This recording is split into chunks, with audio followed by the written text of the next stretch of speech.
Alas 8 na ng gabi mga ka-agri. Ngayon pa lang kami mayayari. Huling row na namin to ni Ber, mga ka-agri.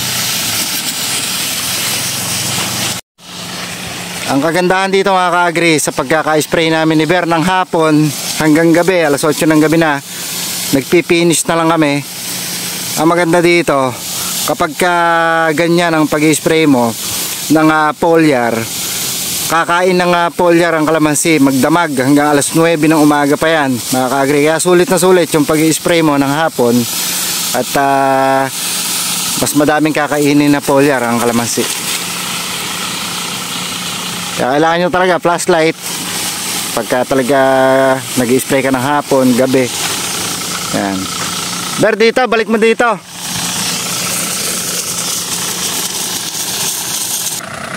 Maka-agri, konti tips lang dito sa ating mga ginagamit ng mga foliar dito sa ating mga kalamasian para ba ang tamang paggamit na to, lalo na kung summer mga ka-agri.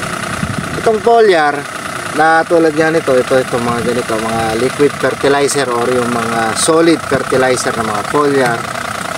Teka, medyo mahangin mga ka-agri ang ating spray ng mga foliar at insecticide. Iba-iba na ang panahon ngayon, lapit na magmarso, meron mahangin, parang amihan mga ka-agri. Ngayon may share lang ako, konti tips lang sa inyo mga ka-agri.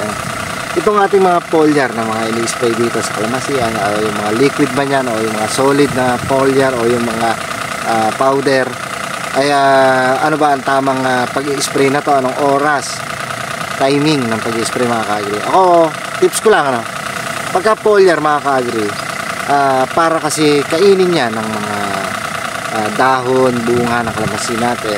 Pinakamaganda lalo na kung summer, spray ka late afternoon. Ito yung ganito, pahapon. Yung tulad niya, mag-alas 5 na, papadilim na siya. Yan ang maganda spray niya. Kung i-apply mo yan ng ganyang oras at magdamag, kakain yan kasi malamig, magdamag hanggang alas 9 ng umaga. Kakain niya ng mga foliar. Mahaba yung oras na kakain siya ng foliar mga ka-agri. Kumpara dun sa madaling araw kung mag-spray, pagyari mo mag-spray, mainit na at maghapon na siyang mainit, sarado na yung mga tinatawag na stomata. Wala na, hindi na yan kakain. Sa hapon na ulit. Kumbaga, tulad naman ng mga ibang mga abono, itong ating mga foliar, parang nag-evaporate din yan mga ka-agri kapag kayan. Hindi naman nagtagal dyan na naka-apply dyan at hindi naman nakakain ng mga ano natin, kalamansi, syempre nag-evaporate din yan. Kaya kumbaga nasasayang dahil lumilipas lang, wala yung talab. Ang pinakamaganda talaga late afternoon, yan ang pinakamaganda na timing ng pag-spray ng foliar, lalo na kung summer. Ngayon naman kung tagulan, makaka-agri, iba naman yung tagulan. Kung tagulan na, syempre mas malimit ang ulan sa hapon, umaga pa lang babanat ka na mag-spray kasi ang tagulan naman kasi hindi naman siya mainit na maghapon. May mga lagi makulimlim yan, kaya baliktad naman mga ka-agri. Hapon sa Tagaraw, umaga kapag tagulan mga ka-agri. Ganyan ang timing ng pag-spray.